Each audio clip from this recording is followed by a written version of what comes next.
Oke, assalamualaikum warahmatullahi wabarakatuh. Perkenalkan saya Alubar Kulbianur Karimullah dengan NIM akhir 3063. Di sini saya akan eh, menjelaskan terkait query yang error dari kuis saya yang sebelumnya. Itu ada beberapa, sebenarnya secara konsepnya sudah benar ya. Cuman entah kenapa kok ada beberapa query itu yang hilang. Jadi kita lanjut saja penjelasan soalnya.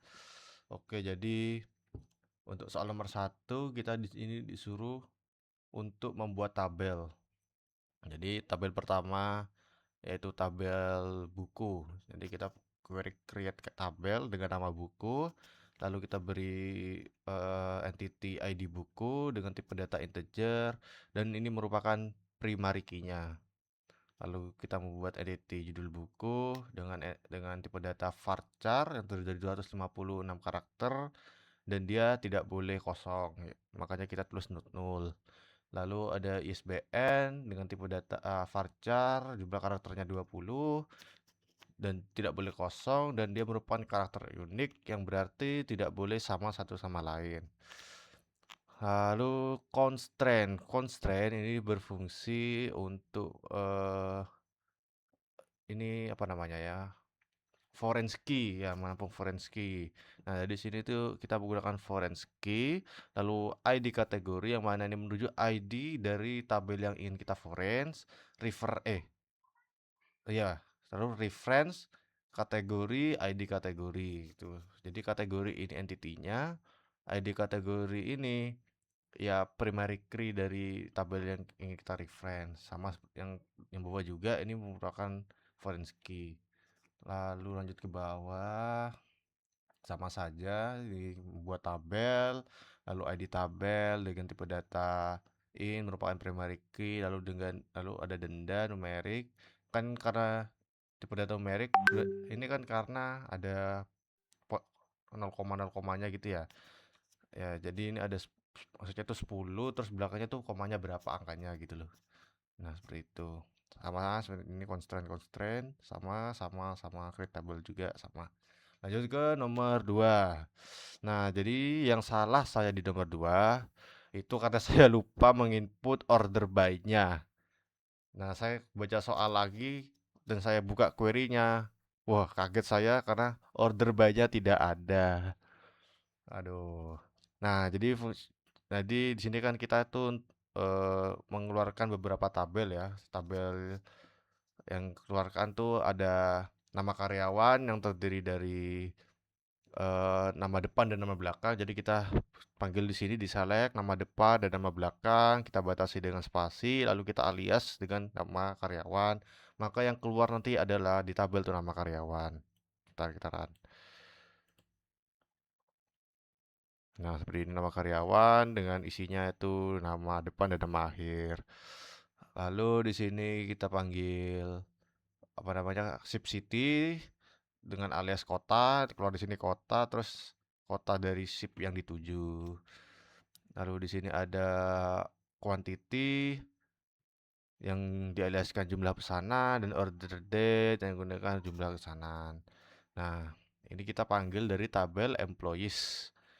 Nah, karena kita menggunakan join di sini, kita harus menggunakan alias untuk employee ini. Karena kenapa? Saat kita memanggil suatu entity agar tidak bingung entity ini berasal dari tabel mana, kita taruh taruh di sini. Jadi i titik ini merupakan reference dari tabelnya dan first time ini dari entity dari tabel ini. Kan di sini ada I, O dan OD.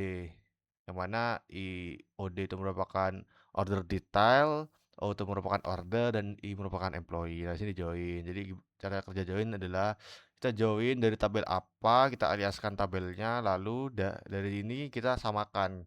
Maksudnya samakan itu kan ID dari employee ID dari tabel E itu sama dengan employee ID dari tabel O seperti itu. Sama juga ke bawahnya. Lalu kita order by, fungsinya buat apa order by? Untuk mengurutkan data pada entity jumlah pesanan. Nah, jadi jumlah pesanan kita jumlahkan karena dimintanya itu dari atas ke bawah atau dari paling mah, ya dari atas ke bawah dari paling banyak ke paling sedikit kita gunakan descending. Seperti itu. Lanjut ke nomor 3, yang saya salah dari nomor 3 itu adalah saya lupa menggunakan sum. Kenapa? Karena saya kan itu kan jumlah rata-rata itu dijumlahkan semua setelah didiskon. Jadi harusnya itu seperti ini. Ini sudah benar ya. Cuma saya lupa sum. Jadi yang keluar itu datanya cuman ini doang. Setelah setelah dihitung ininya, lupa saya sum. Kan fungsinya sum itu kan merupakan fungsi agregat yang mana itu menjumlahkan seluruh data pada entitinya ya. Saya lupa, jadi pantesan kok tidak sesuai pada gambar gitu ya. Nah, saya salah di sini. Nah, karena kita menggunakan sum, kita harus menggunakan group by untuk ya kita nge-sum entity apa gitu yang buat dihitung semuanya kan ini. Dari kita hitung semua data dari sini gunakan sum. Karena kita menggunakan order by, kita menggunakan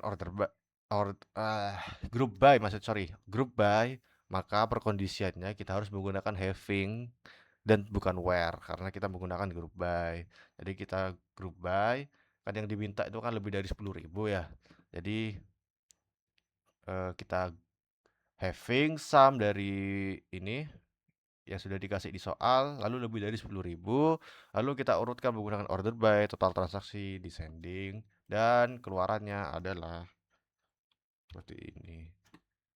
Nah, sudah terurut dan semuanya sudah dijumlah. Terima kasih, mungkin sekian dari saya. Mohon maaf pengerjaannya seperti tidak lengkap ya. Saya juga kurang teliti membaca soal, jadi ya seperti ya itu banyak kurangnya. Assalamualaikum warahmatullahi wabarakatuh.